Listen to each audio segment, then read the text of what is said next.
한때 아침 식사를 건너뛰는 것이 유행처럼 번졌던 적이 있었다.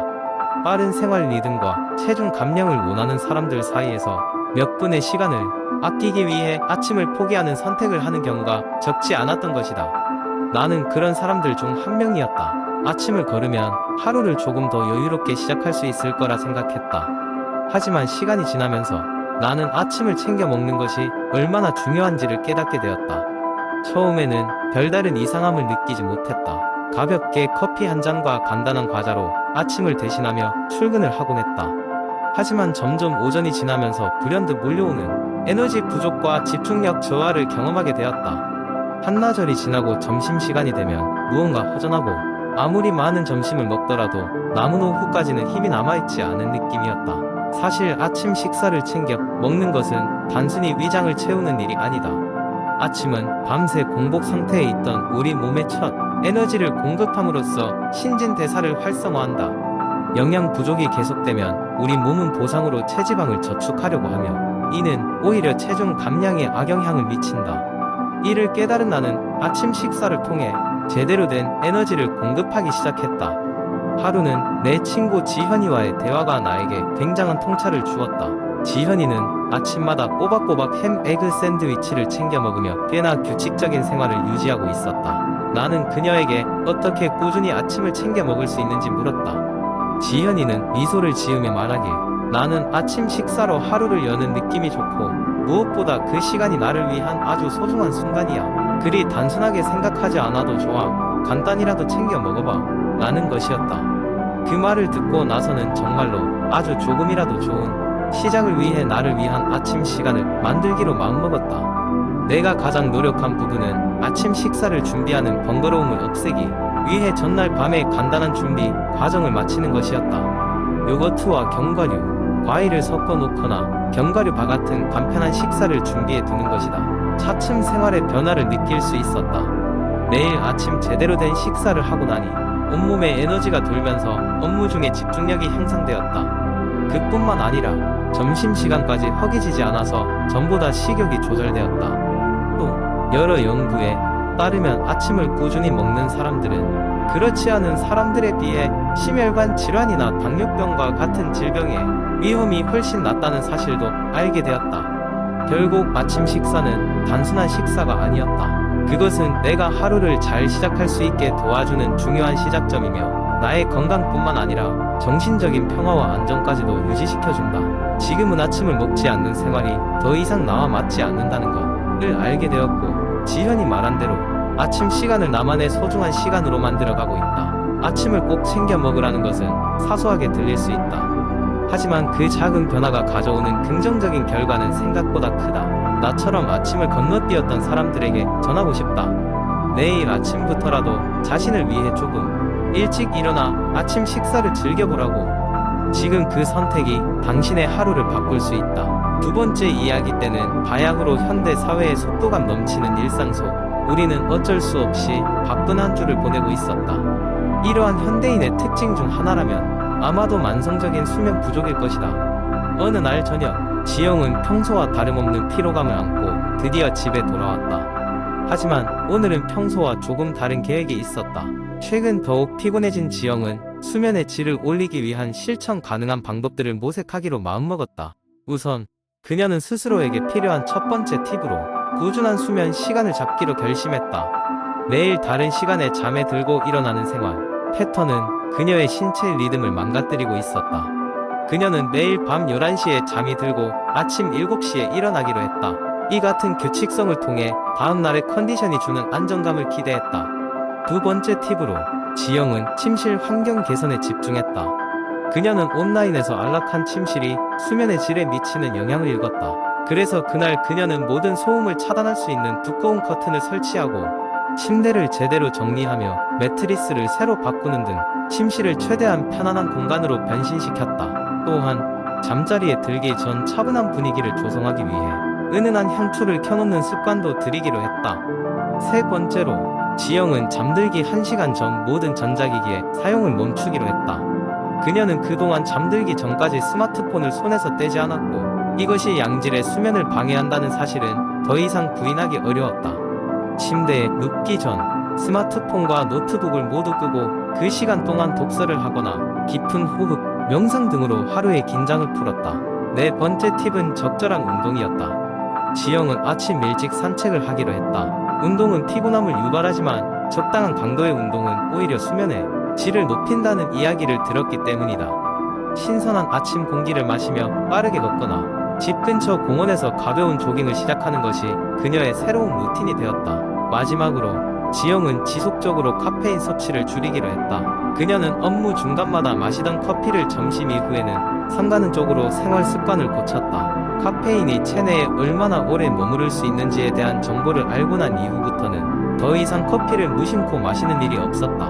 지영이 이러한 5가지 방안을 하나씩 실천해 감에 따라 그녀는 점차 자신의 수면의 질이 향상되는 것을 느끼기 시작했다. 아침에 일어났을 때의 개운한 느낌은 활기찬 하루의 시작이 되었고 업무나 개인 생활의 효율도 눈에 띄게 높아졌다. 지영은 비로소 수면의 중요성을 다시 한번 깨달으며 더 나은 일상과 건강을 위해 꾸준히 노력할 것을 다짐하였다. 세 번째, 이야기한 때 도시 생활의 끝없는 바쁜 일정과 업무 스트레스로 매일 밤 뒤척이며 잠 못 이루던 내가 있었다.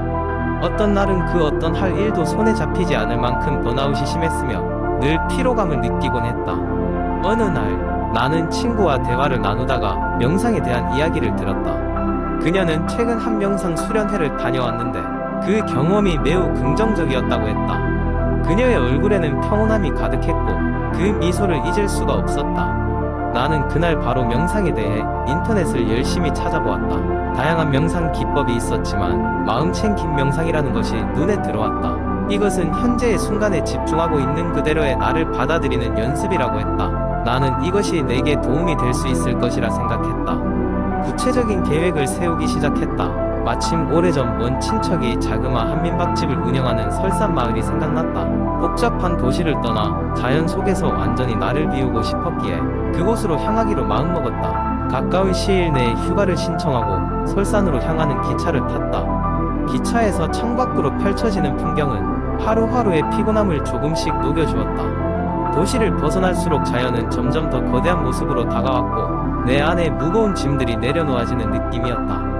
설산마을에 도착하자 하늘은 햇볕으로 더욱 빛났고 차갑지만 상쾌한 공기가 나를 맞아주었다. 조용한 분위기 속에서 나는 마음챙김 명상을 시작하기로 했다. 그곳은 모든 것이 자연 그 자체였다. 민박집에는 체류하는 내내 지속적인 침묵을 유지하는 룰이 있어 자연스럽게 내 마음도 고요함을 되찾았다. 매일 아침 나는 새벽의 몽환적인 빛 속에서 눈을 뜨고 뜨거운 차 한 잔을 들고 창밖으로 보이는 설산을 바라보았다. 그런 뒤 나는 마당에 나가 명상 매트를 깔고 조용히 앉았다. 처음에는 계속 떠오르는 생각 때문에 쉽지 않았다. 도시의 일상과 습관이 계속 머릿속을 어지럽히곤 했다. 하지만 그럴 때마다 지금 이 순간에 집중하라는 명상의 기본 원칙을 떠올리며 떠오르는 생각들을 그저 흘러가게 두었다. 숨소리에 집중하며 낮게 울리는 바람, 소리와 새들의 노래를 듣기만 했다. 시간이 지나면서 조금씩 집중하는 시간이 길어졌다. 곧 무거운 마음은 점차 가벼워졌고 내면의 평화가 찾아오기 시작했다. 하루하루가 지나면서 할 일이나 해야 할 것들에 대한 부담감이 아닌 지금 여기 이 순간의 중요함을 깨닫게 되었다. 그렇게 일주일이 지나고 나는 정화된 기분으로 다시 도시로 돌아왔다. 명상은 단순한 시간 보내기 방법 그 이상이었다. 그것은 내 삶의 중요한 루틴으로 자리 잡았고 매일 밤 얼마간의 시간 동안 나 자신과 마주하는 시간을 갖게 되었다. 비록 설산의 설경을 더 이상 볼 수 없었지만 잔잔한 평화와 지금 여기에 집중하는 법을 배웠다는 것이 도시 생활에도 큰 힘이 되었다. 그 이후로도 힘든 일이 있을 때마다 나는 잠시 눈을 감고 그 설산 마을의 조용한 아침 공기와 내 마음의 고요함을 떠올리며 숨을 고르곤 한다. 그렇게 마음의 평화는 다시 내 안에서 자라난다. 네 번째 이야기. 오랜 옛날 한 평화로운 마을은 거대한 산과 푸른 강으로 둘러싸여 있었다. 이 마을의 주민들은 세대를 거쳐 내려오는 한 가지 중요한 규칙을 지키며 생활했는데 그것은 바로 하루에 물을 충분히 마실 것이었다. 이 규칙은 단순히 전통이라기보다는 마을 사람들의 건강한 삶을 유지하는 비결로 알려져 있었다. 마을의 중심에는 크고 오래된 우물이 있었다. 이 우물은 마을 사람들에게 귀중한 물을 공급했을 뿐 아니라 마을 전통과 지혜의 심볼로 여겨졌다. 전설에 따르면 우물은 마법의 우물로서 이곳의 물을 마시면 장수와 건강, 그리고 심지어 내면의 평화까지 얻을 수 있다고 했다. 이 전설을 믿은 마을 사람들은 어린아이로부터 어른들까지 매일 아침 일찍 일어나 우물가로 가서 신성한 물을 끓여 하루를 시작했다. 사람들은 물을 마시며 여러가지 다양한 건강 효과를 경험하곤 했다. 가장 먼저 눈에 띄는 변화는 피부였다. 물을 충분히 마신 사람들은 항상 맑고 촉촉한 피부를 유지했으며 심지어 나이를 거슬러 젊음을 유지하는 것 같았다. 그들은 외적으로 뿐만 아니라 내적으로도 많은 변화를 느꼈다. 물을 자주 마시는 사람들은 소화가 원활하고 신진대사가 활발해지며 항상 에너지가 넘쳤다. 이들이 경험하는 긍정적인 효과는 그들만의 비밀이 아니었다. 마을을 방문한 외부인들도 물의 효능에 대해 듣고 직접 경험하곤 했다. 이러한 긍정적인 효과는 과학적 연구를 통해 더욱 명확히 드러났다. 물은 몸의 60% 이상을 구성하며 이는 신체의 거의 모든 기능에 필수적으로 작용한다는 사실이 밝혀졌다. 수분이 충분하지 않으면 근육 피로가 가중되고 집중력과 기억력이 저하될 수 있다. 반면 적절한 수분 섭취는 미네랄과 전해질을 균형 있게 유지함으로써 신경 기능을 개선하고 전반적인 신체 성능을 향상시킨다. 이러한 이유로 현대 사회에 이르러 많은 사람들은 건강을 유지하기 위해 매일 충분한 양의 물을 마시는 습관을 들이기 시작했다. 물을 자주 마시는 것은 단지 육체적인 건강뿐만 아니라 정신적인 건강에도 긍정적인 영향을 미친다. 물은 스트레스를 줄이고 불안감을 완화시키는 데 도움을 준다. 이는 마을 사람들뿐만 아니라 현대인들에게 도거의 보편적인 진리가 되었다. 시간이 지나면서 이 마을의 물 마시기 전통은 화제의 중심이 되었다. 사람들은 이 매력을 직접 경험하기 위해 마을을 찾아갔고 그 결과 마을은 점점 더 많은 방문객으로 북적이게 되었다. 그러나 마을 사람들은 그저 방문객들과 물의 이점을 나눌 뿐이었다. 그들은 물 마시기의 중요성에 대해 알리고 방문객들이 이 중요한 생활 습관을 통해 건강하고 행복한 삶을 살 수 있도록 돕는 데 열정을 쏟았다. 결국 매일 물 마시기의 중요성에 대한 이야기는 마을을 넘어서 전 세계적으로 퍼져나갔다. 사람들은 단순하지만 가장 중요한 습관을 일상 속에서 실천하면서 그들이 마시는 물 한 컵 한 컵이 건강한 삶을 위한 첫걸음이라는 것을 깨닫게 되었다. 이렇게 단순하면서도 강력한 교훈은 이후로도 많은 사람들에게 영감을 주며 세대를 이어 계속 전해 내려가겠지.